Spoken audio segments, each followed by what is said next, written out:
The river had already doubled in width when Cole Harlan heard the screaming.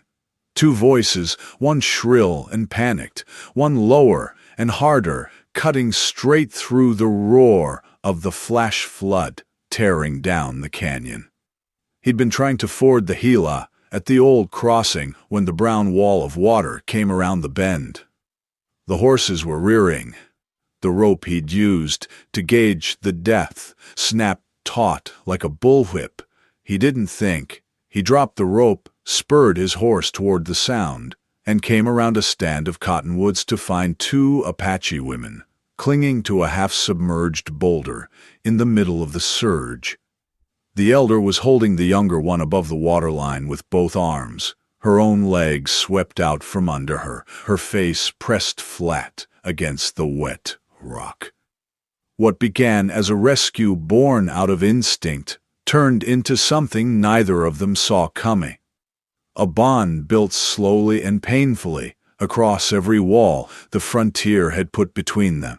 But when men with bounty papers and rifles arrived at Cole's ranch, looking for those two women, he would have to make a choice that could cost him everything he had left in this world. Watch till the end, and don't forget to like and subscribe. In the summer of 1882, the Dragoon Mountains of Arizona Territory burned white under a sun that showed no mercy. The Gila River, usually shallow enough to cross on horseback without getting your stirrups wet, had been swollen for 3 days by thunderstorms upstream. The ranchers who knew this country knew to wait. Cole Harlan didn't wait.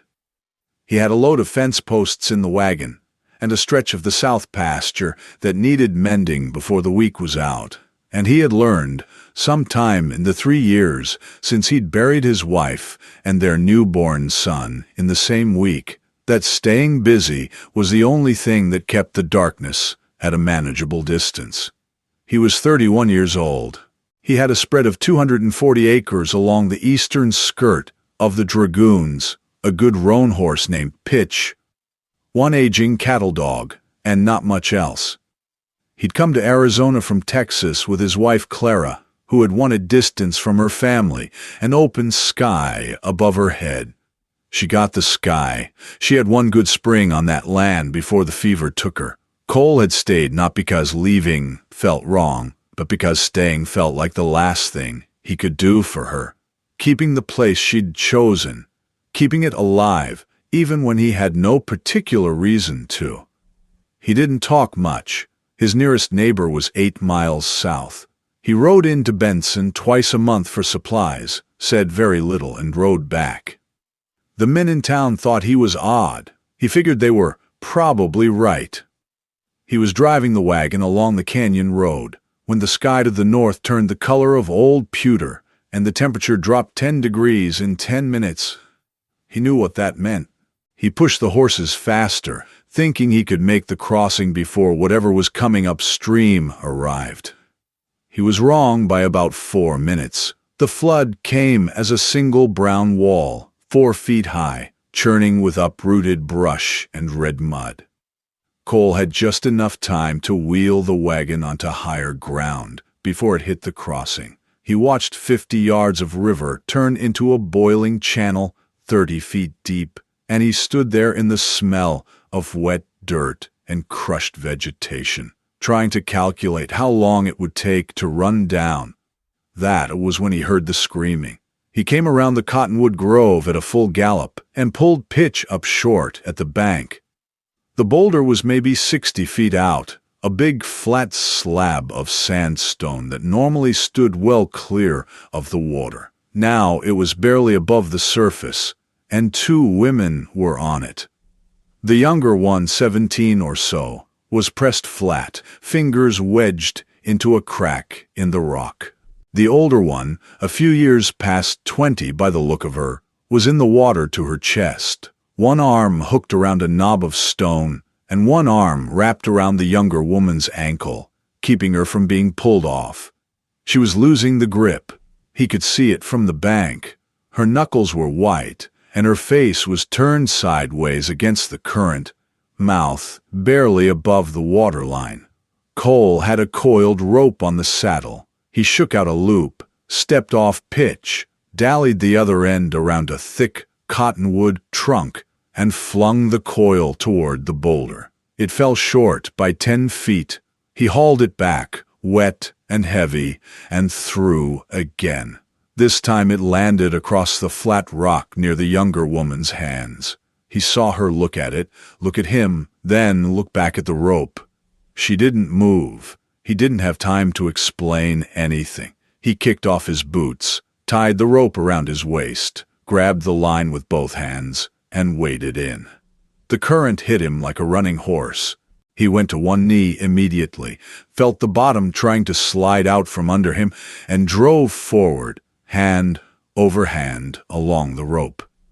The cold was a physical shock, mountain snowmelt mixed with the warm floodwater, with a cold core that got into the bones fast. He made 15 feet before the current took him sideways, and he was swimming, pulling on the rope, angling toward the boulder. He grabbed the sandstone ledge with both hands and hauled himself up. The elder woman was still there, hanging off the downstream side. Up close he could see how young she was, a sharp face with dark, direct eyes, a long braid that had come half undone in the current. Her lip was cut from where the rock had caught her. She was looking at him with an expression he couldn't read. Not fear, something older than fear, something that had already seen enough bad outcomes to stay very still and very quiet until the picture got clearer. Her name, he would learn later, was Saya. The younger one, her sister, was Dolly. He didn't speak any Apache. He didn't try. He grabbed Saya's wrist, where it was hooked around the rock, and steadied her while she got a leg up onto the ledge. She was shaking, not from fear, he thought, but from the cold and the effort of holding on as long as she had. Once she was stable, he looked at Dolly, who was pressed flat and staring at him with wide, dark eyes, and not moving at all. He held out his hand. Dolly looked at it for a long moment. Then she took it. Getting them off the boulder took 20 minutes. He moved Dolly first, keeping her upstream of him, fighting the current with both feet planted while she worked her way, hand over hand, along the rope. When she reached the bank, she scrambled up without looking back. Then he went back for Saya, who shook her head when he offered his hand. She took the rope herself, went into the water herself, and pulled herself to shore under her own power. She only let him steady her once at the end, when the bank was steep and she needed a hand up. They stood on the bank together, all three of them, dripping and gasping. Cole wrung water out of his hat. He looked at the two women. He looked at the flood. He thought about the wagon, still loaded with fence posts on the high ground, and about the 8 miles of muddy track between here and his ranch, and about whether either of these women was hurt beyond what the cold and the shaking indicated. Saya said something to Dolly in Apache, fast and low. Dolly answered. Then Saya looked at Cole. She touched her own collarbone with 2 fingers, then her sister's. She pointed south, away from the flooded crossing, and said something else, a word or a name or a direction. He couldn't tell. He pointed at his wagon on the high ground. He pointed at the road south. He pointed at the 2 women, and then at the wagon, making an offering gesture, palm up. Saya looked at the wagon. She looked at Cole. She said something sharp to Dolly, who answered even more sharply.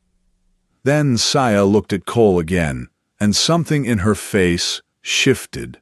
Not to trust exactly, more like a clear-eyed accounting of the situation, which was that the road south was flooded, the road north was flooded, the temperature was dropping, and they were soaking wet. She nodded once.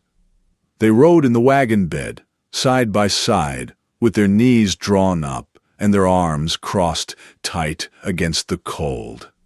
Cole drove. He didn't talk. He gave them the wool blanket he kept under the wagon seat, And when Dolly reached forward and handed it back, pride or caution, he wasn't sure which, Saya took it from her and wrapped it around both of them, and didn't look at him at all.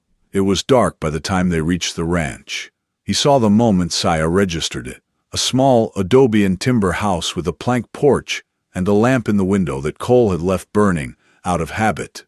A barn, a fenced corral, a garden plot along the south wall. Something in her face eased, fractionally, and then tightened again as she caught herself doing it. He made them coffee while they sat near the wood stove. He put the cups on the table and stepped back, giving them the room. Dolly curled both hands around her cup and stared into it. Saya sat upright with her cup on the table in front of her, not touching it, watching him. He busied himself with the stove. He heated the leftover beans from breakfast, put bread and dried venison on the table, then went and sat at the far end of the bench and ate his share. He didn't offer anything or make gestures at the food. He just ate. After a while, Dolly reached out and took a piece of bread. Cole stared at the stove. He gave them the bedroom. He slept in the barn with a saddle blanket. He lay there listening to the rain on the tin roof and the river still running high somewhere in the darkness, and he thought about the two women in his house, and about whether they'd be gone by morning, and about whether that was what he wanted.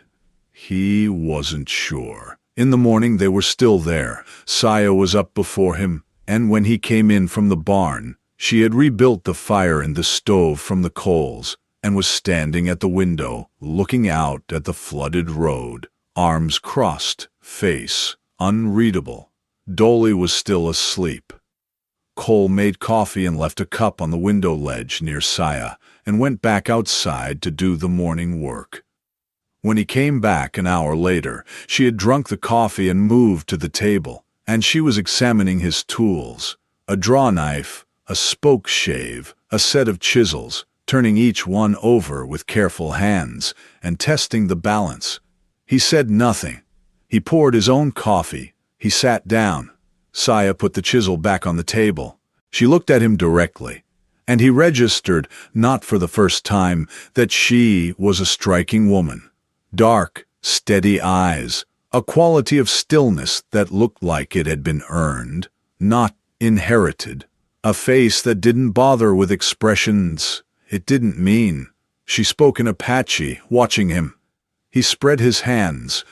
"I don't understand." She made a different gesture. She touched the window, pointed south at the road, then held up fingers. 2, 3, 4 days. He nodded, at least that long. Something crossed her face. Resignation. The look of a person doing arithmetic about the next few days and not liking the answer, but accepting it anyway. Her people, he would come to understand in pieces over the following days, were Chiricahua Apache, one of the bands that had survived the long walk and the relocations and the constant pressure of the army and the land-hungry settlers by moving faster and smarter than the people hunting them. Saya and Dolly had been traveling south to reach their band's winter camp near the base of the Dragoons, crossing the Gila at the high water ford the women of their family had used for 2 generations. The storms had caught them in the open. Their mother, Nayeli, was with the main group. She wasn't a chief, which wasn't a thing the Chiricahua had, the way the whites meant it, but she was a woman whose judgments on matters of food, medicine, and movement were sought and followed. She would know her daughters hadn't arrived. She would be making plans. Cole knew none of this that first morning. He knew only that 2 women were in his house. The road was impassable, and Saya was watching him the way a hawk watches something it hasn't decided whether to eat or ignore. He did his ranch work. He mended a gate hinge, split wood, checked on the cattle in the south field. When he came in at noon, Dolly was up, and Saya had, without being asked, put a pot of something on the stove, a kind of mush made from the dried corn he kept in the pantry, mixed with herbs from a small pouch on her belt. It smelled like nothing he'd ever smelled in a kitchen before, sharp and green and faintly sweet. He ate it without comment. It was good. Dolly watched him eat with bright, evaluating eyes. She was younger than her sister by 4 or 5 years, quicker to expression, less guarded. She said something to Saya, and Saya said something back, flat, and Dolly laughed. A quick sound, surprised out of her, that she cut off when Cole looked up, and he almost smiled. He looked back at his bowl. That afternoon, Dolly found the injured cattle dog, limping from a gash on his foreleg, where he'd caught it on some wire 2 days back. Cole had cleaned the wound but hadn't wrapped it right. He came in from the barn to find Dolly on the porch floor with the dog in her lap, and Saya beside her directing the work, unrolling a strip of cloth she'd cut from somewhere, showing Dolly how to pack the wound, with a paste she'd mixed from dried leaves. The dog, who was normally suspicious of strangers, was lying there, getting his belly rubbed as Dolly worked, looking deeply content. Cole stood in the yard watching. He said nothing. He went back to the barn. That night he woke to find Saya sitting at the table by the lamp, not reading but making something. She had his awl and a piece of rawhide from the scrap pile, punching holes in it with a precision that said she'd done this many times before. She didn't look up when he came in. He got a drink of water and went back to the barn. By the 3rd day the road was still flooded at the low crossing, but the river was dropping. Cole began to understand that the question of when the women could leave was becoming a different question. The question of where they'd go when they left, and whether the country between his ranch and the dragoons' foothills was safe for 2 women on foot. It wasn't. He knew that without needing to ask. The territory had been running hot for years, the army pushing south, Apache bands pushed back, and in the spaces between them, men who answered to no one and observed no law. Drifters, scalp hunters, men who had discovered that the army paid for Apache deaths without looking too hard at the evidence. Comanchero traders moved through the territory, buying and selling whatever they could get their hands on. He didn't know how to say any of this in Apache. He tried maps instead. He drew in the dirt with a stick, the Gila, his ranch, the foothills, the road. He drew stick figures to represent bad men and put X marks through them. Saya watched him draw. She took the stick from him and added 2 lines to his map. Trails he didn't know existed. Hidden routes through the rock. She tapped one, then the other, then pointed at the sun. East first, then south, traveling at dawn. He nodded. She handed the stick back and went inside. He sat there in the dirt of his own yard, looking at the map she'd drawn, and thought about the fact that she knew 3 back routes through country he'd ranched for 3 years, and didn't know. He figured the answer was obvious. Her people had been reading this land for centuries. They had names for every wash and rock face in those mountains. They had seasonal routes the army had never found and couldn't find because they'd never thought to look from the right angle. He was the newcomer here. He had always been the newcomer, and the territory had been patient enough not to say so out loud. The 4th day, the river dropped to a fordable depth. Cole saddled Pitch and offered to ride Saya and Dolly to the edge of the foothills, where the trails she'd mapped would take them into safer territory. Saya considered this. She looked at Cole, then at Dolly, then at the road. She said something in Apache. Dolly answered. Then Saya gave Cole one nod. He brought them within 3 miles of the foothills before Saya held up her hand to stop. He stopped. She spoke to him, a longer sentence, looking at him steadily. He didn't understand the words, but he understood what she was doing. She was saying something that had to be said, something that was neither thanks nor farewell, but that acknowledged the 3 days had happened, and that she'd decided they were worth acknowledging. He took off his hat. He said, "You'd have done the same." She probably didn't understand that either, but she nodded again, slower this time. Then she turned and walked into the rocks with Dolly, and within 30 steps they were gone, as if the desert had simply folded them in. Cole put his hat back on and rode home. If you're enjoying this story, hit the like button right now. It helps us more than you know. And subscribe if you haven't yet. There's a lot more coming. He expected that to be the end of it. He thought about Saya more than seemed reasonable, not in any way he could have explained. It wasn't the way she looked, though she was striking enough. It was the particulars, the way she'd sat upright at the table and looked at him with that measuring steadiness, the way she'd packed Dolly's hands around the dog's wound with those quick, certain fingers, the way she'd drawn roots on his map without hesitating, like the land was something she'd had memorized her whole life and had never thought to mention. He went back to his routine. He mended the south fence. He drove his cattle to the water trough. He rode to Benson, bought his supplies, said very little, and rode home. He thought about Clara the way he always did, the dull ache of it. He thought about the bedroom with the lamp in the window and the 2 cups on the table. He told himself he was being foolish. He was mending harness in the barn 2 weeks after the women left, when Pitch threw her head up and fixed on the yard gate. Cole looked up.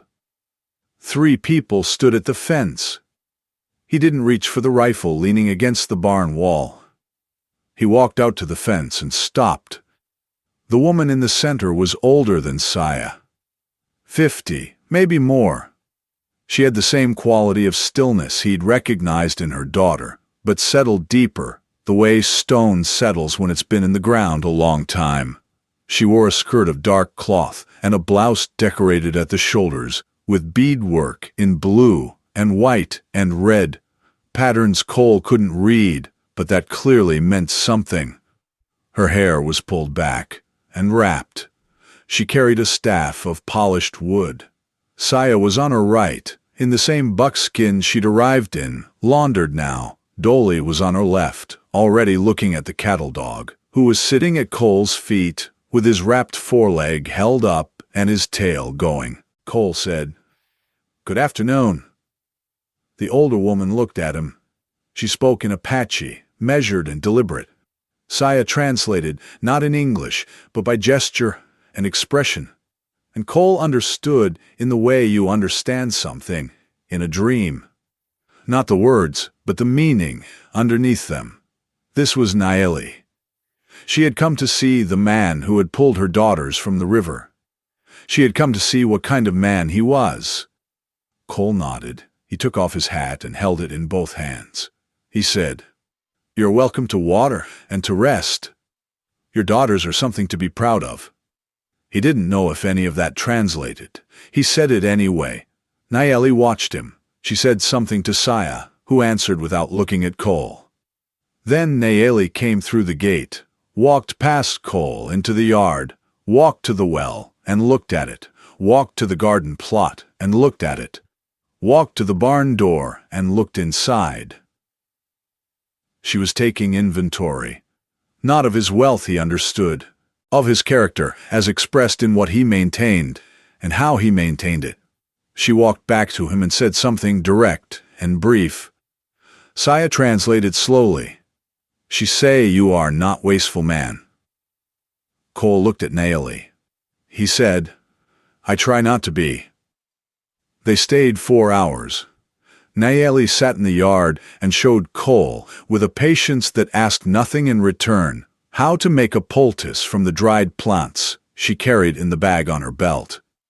The same mixture Saya and Dolly had used on the dog's leg. She placed the leaves in his hand and closed his fingers around them and said the Apache word for them 3 times, until he repeated it back to her satisfaction. Dolly spent the entire 4 hours playing with the dog. When they left, Nayeli turned at the gate and spoke to Cole for a full minute. Saya translated word by word, haltingly, frowning at the gaps in her English. She say this land is hard land. Hard land makes people to close up. Close up like seed with no water. A pause, searching. She say a man who stays open is rare thing here. She looked up from the translation, Their eyes met. Cole didn't say anything. There wasn't anything to say. He said, "Tell her I'll try to stay open." Saya relayed it. Nayeli listened, then nodded, not toward Cole, toward Saya, and walked away. They came back 3 weeks later. Then, 2 weeks after that. Then, every week. Cole would not have called it courtship in any language he owned. It was quieter than that. Stranger. Nayeli came sometimes, and when she did, she'd bring something: dried meat, a small jar of rendered fat, seeds he didn't recognize, offered without ceremony, like she was checking an item off a list. She sat in the yard and talked to Saya. She watched Cole. Cole worked, and tried not to seem like he was aware of being watched, and wasn't entirely successful. Saya came every time. She was picking up English the way she'd drawn the map, without asking permission, without announcing herself, just taking it and using it. She'd find a word she needed and say it. And if Cole corrected the grammar, she'd listen, repeat the right version once, and use the right version from then on. She had no patience for imprecision, and no interest in apology. She started spending afternoons at the ranch after Nayeli left. Dolly usually stayed with her. They worked, not because Cole asked them to, but because idle hands seemed to offend some principle of Saya's that sat too deep to be explained. Dolly learned to patch the adobe walls, which she approached with great seriousness, and some creative interpretation that Cole chose not to comment on. Saya sat on the porch and worked leather, moccasins, a belt, eventually a bridle that was better than anything Cole had bought in Benson. There was an afternoon in late October that Cole would remember long after everything else had settled. He'd come in from riding the south fence to find Saya standing at the far end of the pasture, very still, watching the cattle. Just watching. He stood at the gate and watched her watch them, the afternoon light coming low and flat across the dry grass, and he thought about what it was to have a presence on the land that fit there. He'd gotten used to being the only thing moving in that field. He hadn't noticed until something changed. 3 years of that field looking the same way, and now it looked different, and the only thing that had changed was where Saya was standing. He said from the gate, "They're not much to look at," she said without turning. "They are enough." He walked up beside her and leaned his arms on the top rail. The 2 spotted cattle Clara had picked out were at the far end of the field, doing nothing in particular. He said the spotted ones were Clara's idea. She had a theory about the bloodlines. Saya was quiet for a moment. Then, "Was she right?" he said. "She was usually right." Saya turned from the fence and looked at him. A full, direct looks, the kind she gave only when she'd decided it was worth giving. She said, "That is a good thing to be able to say about someone," he said. "Yes." She walked back to the house. He stayed at the fence a while longer, the October light on the back of his neck, thinking that this land had felt like a debt for 3 years, and was only now, slowly, starting to feel like something you could build toward. One afternoon he found her on the south side of the house, looking at the garden plots. It had gone to weeds since Clara died. He'd kept the vegetable section going, but let everything else go. The flowers, the herbs. Saya said in English, "This was different before," he said. "Yes," she said. "Your wife?" he said. "Yes." She was quiet for a moment. Then, in a way that didn't soften it or apologize for it, she said, "Dolly lost her husband 2 winters past. He was a good man. She is still learning to be in the world without him." Cole looked at the dead flower beds. He said, "It gets easier, not better. Just easier." Saya said, "Yes." Then she went back to the porch and her leather work. He started replanting the flower beds in October. He did it in the late afternoons, when the light was low and the work was quiet. He didn't tell anyone, and he didn't entirely explain it to himself either, except that the dead beds had bothered him every spring for 3 years, and this particular fall they bothered him differently, like something that had been waiting for permission. The thing with the knife was this. For the first 3 weeks of their visits, Saya kept a knife on the table beside her whenever she stayed past sunset and darkness caught them still talking. Cole noticed it the first night and said nothing. He would never have touched it. He understood what it was for. He noticed the night in November with the first cold front moving through and sleet ticking against the windows, when she cleared the supper things from the table and the knife went into the sheath on her belt and stayed there. He noticed. He said nothing. He was 31 years old, and he hadn't wanted anything in a long time, and the experience of wanting something again, wanting these afternoons, this particular silence that had grown between them, this woman who corrected her own English grammar like it was a matter of personal standards, was strange enough to be slightly disorienting. December came. The sleet turned to real, snow in the high elevations, and the nights at the ranch dropped below freezing. Cole had the wood stove running full and had laid in good firewood, and the evenings when Saya and Dolly stayed late were, he had to admit, the best evenings he'd had on this land since Clara. They were in the kitchen one such evening, Cole whittling a spoke replacement at the table, Saya doing accounts of some kind in a notebook from her pack, columns of figures that meant something to the band's resources, Dolly asleep in the chair by the stove, when Pitch shrieked in the barn. Not a startled sound, a terror sound. Cole was on his feet before he'd fully registered standing up. He grabbed the rifle from the wall and went to the window first, which was the right instinct. In the moonlight, he could see the yard, 3 horses at the fence, men dismounting, 2 at the gate, 1 already in the yard. He said quietly, "Get in the bedroom, both of you. Lock the door." Saya didn't move. She looked at him with those steady eyes, and in the firelight her face showed no fear, just a sharp and quiet readiness. She said, "How many?" 3. Maybe more, staying with the horses. She spoke to Dolly in Apache. Dolly, no longer asleep, moved fast and silent to the bedroom. Saya went to her pack near the door and came back with the knife in one hand and a short bow Cole had not previously known she was carrying. He didn't argue. He had the rifle. She had the bow. The math was what it was. The knock at the door was not polite. It was the knock of men who don't expect to be told no. Cole called out, "Who's there?" A voice outside, flat and southern, with a kind of performed reasonableness he didn't like at all. "Name's Decker. We're out of water, looking for hospitality." "Well, and Spring are around the back. Help yourself." "We'd appreciate coming inside. It's a cold night."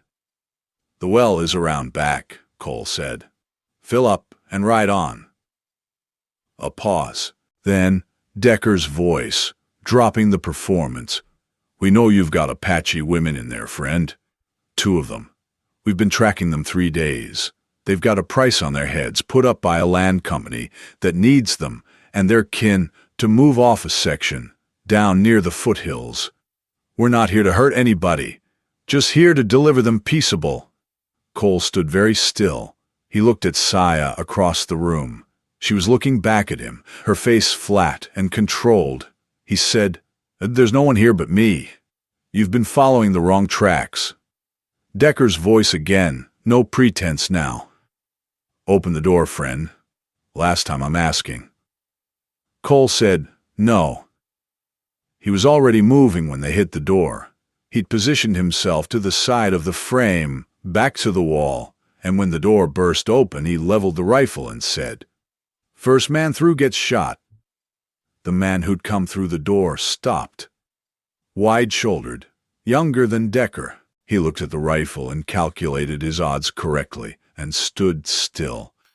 Decker came in behind him, his own revolver out. He took in the room. Cole against the wall, Saya at the far side near the stove, with the bow half drawn. Decker's man, frozen in the doorway. Decker said, almost to himself, "Well now." 10 seconds of stillness that felt much longer. Cole held the rifle on the man in the doorway. Saya held the bow on Decker. Decker's revolver was pointed at Cole. Then, the window on the east side of the room broke inward, and the third man came through it. He got 2 steps into the room before Saya put the arrow into his shoulder. He went down. She had another arrow knocked before he hit the floor. Decker turned toward her, which was the wrong move. It put his back toward Cole, who covered the 2 steps between them, and hit him across the wrist with the rifle stock. The revolver hit the floor. Decker swore and grabbed his wrist. The man in the doorway looked at the third man on the floor, at Saya's drawn bow, and put both hands up. It was over. Cole marched all 3 of them at gunpoint to the barn, where he locked them in the tack room with enough rope that they weren't going anywhere. The wounded man's shoulder was a bad hit, but not fatal. The arrow had gone through the meat cleanly. Cole bandaged it with strips from his own shirt, which was not something he owed any of them, but he did it anyway. He came back into the house. Saya was standing in the kitchen with the bow in her hand and the arrow back in the quiver. Dolly had come out of the bedroom and was looking at her sister with an expression that was part fear and part something fiercer. The look you give someone who has just done the thing that needed doing. Cole sat down at the table. His hands were shaking slightly. The aftermath, not the thing itself. That was always how it went. You held steady while the situation demanded it, and then shook afterward, when there was nothing left to hold steady for. He put his hands flat on the table and let them shake until they stopped. Saya sat down across from him. She put the bow on the floor at her feet. She said, "Are you hurt?" He said, "No, are you?" She said, "No." A pause, then she said, "They will come back, or others like them."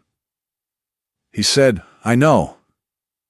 He looked at her across the table, the lamplight moving on her face, and thought about how she'd knocked that second arrow before the first man had stopped falling, about the map she'd drawn in the dirt, about the way she'd corrected his pronunciation of the Apache word for juniper 3 separate times because she thought it mattered. He said, "We should tell Nayeli." She said, "I have already decided to." A pause. "My mother will want to speak to you." He said, "All right." She looked at him steadily. She said, "She will ask you things. She will make her own decision about you." He said, "That seems right." They sat in silence for a while. Dolly made tea. She had learned where he kept everything by this point. She put cups in front of both of them without a word, then sat at the far end of the bench and drank her own cup and looked at the stove. Saya picked up her cup. She held it in both hands, the same way she'd sat that first night, except that the cup was held with ease now instead of wariness. Cole thought about the knife on the table that wasn't there anymore. He thought about the flower beds he'd been quietly replanting on the south side of the house. Nayeli came the following morning.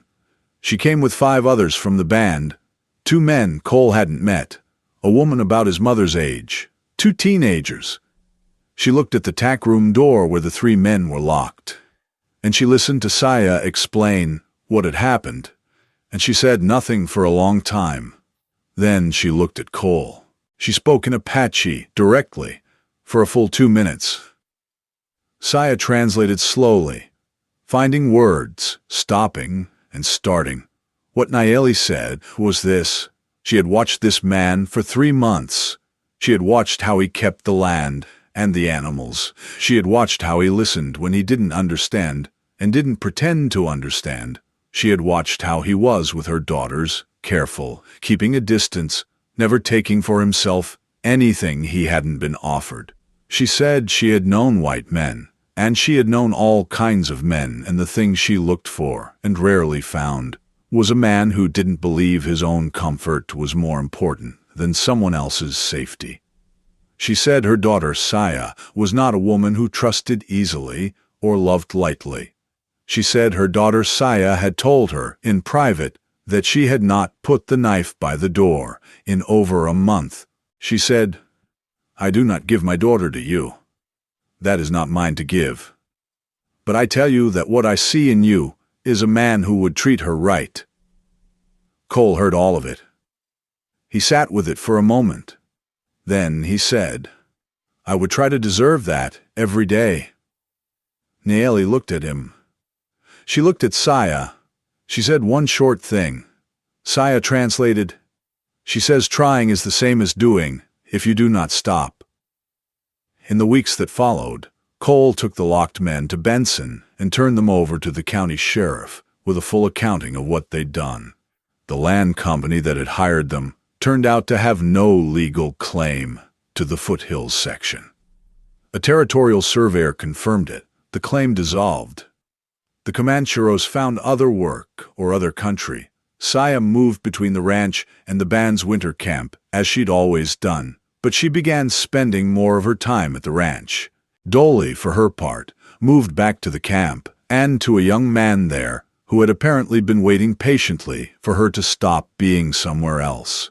One evening in January, snow coming down outside the window, and the wood stove ticking, and the dog asleep on the hearth. Saya looked up from the bridle she was stitching, and said to Cole, without preface, "What do you want for this place? When you imagine what it could be." He thought about it. He said, "More cattle. A better water system from the creek. Maybe another person to help." She said. "I meant what kind of life," he said. "A full one." She looked at him steadily. She said, "My mother has told me I have good judgment." He said, "She's not wrong," she said. "I have been using my good judgment on this question for some months." He said, "Have you come to a conclusion?"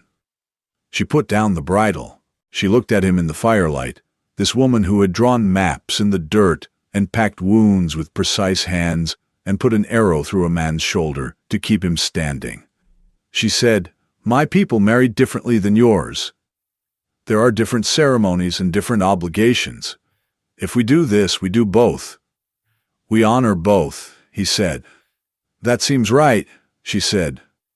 "You would be expected to learn more Apache than you currently know." He said, "I've been trying." She almost smiled. He'd seen her almost smile before. Not the full thing, just the start of it, the corners of her eyes going, and the line of her mouth softening for a half-second before she pulled it back. It was a good thing to see. Possibly the best thing he'd seen in a long while. She said, "Cole Harlan." The first time she had used his full name. "I am not a woman who makes decisions like this lightly." He said, "I know."